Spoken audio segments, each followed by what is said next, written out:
বাংলাদেশের film industry একজনের উপর নির্ভর করতে পারে না। আর সে একজনটা হলো মেগাস্টার শাকিব খান।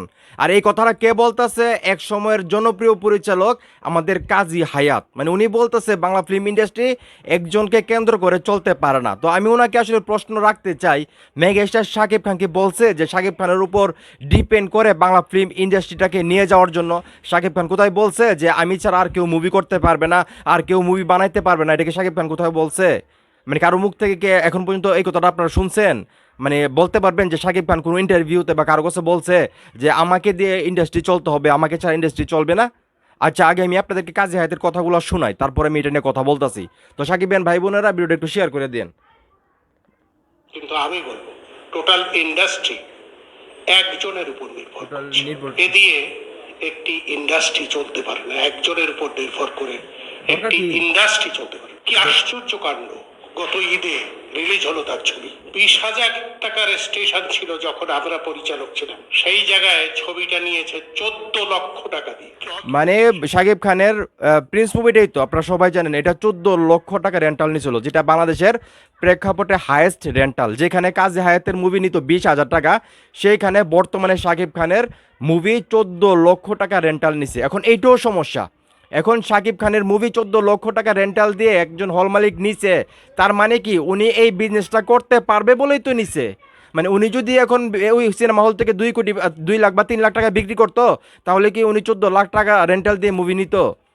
ওনার কনফিডেন্স আছে মেগাস্টার শাকিব খানের উপর, যে শাকিব খানের মুভিটা আনলে আমি হয়তো 20-25 লাখ টাকা বিক্রি করতে পারবো। এই জন্যই তো উনি 14 কোটি টাকা 14 লাখ টাকা রেন্টাল দিয়ে নিছে। এখানে কি শাকিব খানের দোষ আছে? মানে এটাও কি শাকিব খানের দোষ যে একজন হল মালিক মানে 14 লক্ষ টাকা বাংলাদেশের হাইয়েস্ট রেন্টাল, যেটা একটা রেকর্ড করছিল প্রিন্স মুভির সময়, তো এই রেন্টাল দিয়ে আসলে শাকিব খানের মুভি নেওয়াটা কি এটা শাকিব খানের দোষ? এটা শাকিব খানের যোগ্যতা অর্জন করছে, শাকিব খানের নামের উপর মুভি চলে। ওই হল মালিক ভাবছে যে 14 লাখ টাকা আমার কাছে কোনো কিছুই না, এই মুভিটা যদি আমি চালাই হয়তো এর চাইতে বেশি টাকা আমি ইনকাম করতে পারবো। এবং শাকিব খানের প্রত্যেকটা মুভি, প্রিয়তমা বলি, আমরা রাজকুমার বলি, তাণ্ডব বলি, বরবাদ বলি, প্রত্যেকটা মুভিতে আমরা দেখছি যেখানে 8 গুণ 10 গুণ টাকা তারা প্রফিট করছে। যদি 2 লাখ টাকা রেন্টালটা নেয়, তারা 20 লাখ টাকা মুভি বিক্রি করছে। তো এই যে কনফিডেন্স, এই যে তাদের একটা মানে বিশ্বাস শাকিব খানের উপর, যে শাকিব খানের মুভি আমি যত টাকা দেয়নি সেই টাকাটা রিকভার করে আমি প্রফিট করতে পারবো, সেই জন্য শাকিব খানের মুভি হাই রেন্টাল দিয়ে মানুষ নেই। তো এটা কি শাকিব খানের দোষ? আপনি যে কাজে হেড স্যার, আপনি যে বলতেছেন যে একজন হিরোর উপর ডিপেন্ড করে একটা ইন্ডাস্ট্রি চলতে পারে না, সেটা আমিও বলি, মেগাস্টার শাকিব খানও বলে। তো আপনারা কি করতেছেন, কি চিড়তেছেন ভাই? আপনারা করেন, নতুন স্টার জন্ম দেন না। ওই যে নাটকের একজন হিরো আছে না, নিশু, আরেকজন আছে সিয়াম আহমেদ, তারা কি করতেছে? এবার ঈদে দেখছি তো শাকিব খানকে আটকানোর জন্য কত সিন্ডিকেট তো এবার করলো, তারপরও তো প্রিন্স মুভির ধারে কাছেও তাদের বিজনেস করতে পারে নাই। রাক্ষস মুভিতে অলমোস্ট 7 কোটি টাকা লস খাইতে হয়েছে প্রযোজককে। আফরান নিশোর মুভির সেম অবস্থা, প্রায় 7 কোটি টাকার মতো লস খাইতে হয়েছে। তো এই সকল হিরোকে দিয়ে তারা মুভি করাবে? মানে বারবার কি লস দেবে তাদেরকে দিয়ে? তো আপনারা হিরো তৈরি করেন। শাকিব খান তো বলতেছে না যে আমাকে একা এই ইন্ডাস্ট্রি টানতে হবে। শাকিব খান তো তার তো আরও সমস্যা হচ্ছে, তার তো আরও পরিশ্রম করতে হচ্ছে বেশি। সে একা এই ইন্ডাস্ট্রিটাকে কতটুকু নিয়ে যেতে পারবে? তারও তো একটা ধৈর্য আছে, তারও তো একটা সময়সীমা আছে। আপনারা স্টার তৈরি করেন, আপনারা করতে পারেন না কেন স্টার তৈরি? শাকিব খান তো নিজে থেকে উনি আস্তে আস্তে এতটুকু পর্যন্ত আসছে, মানুষের ভালোবাসা পাইতে পাইতে, পরিশ্রম করতে করতে। তো উনি তো কখনো বলে নাই যে মানে আমার জায়গায় কেউ আসতে পারবে না, বা বাংলা ফিল্ম ইন্ডাস্ট্রিতে অন্য কোনো হিরোর জন্ম হতে পারবে না। উনি তো সবাইকে সুযোগ দিচ্ছে, এমনকি বাংলাদেশের নতুন নতুন নায়িকাদেরকে, নাটকের নায়িকাদেরকে সুযোগ দিচ্ছে। সেটা আপনারা দেখতে পাচ্ছেন না? তো এখানে শাকিব খানের মানে দোষ কি? মানে শাকিব খানের মুভি সবচেয়ে ভালো বিজনেস করে, এটা শাকিব খানের দোষ? শাকিব খানকে বাংলাদেশের সব মানুষ ভালোবাসে, এটা শাকিব খানের দোষ?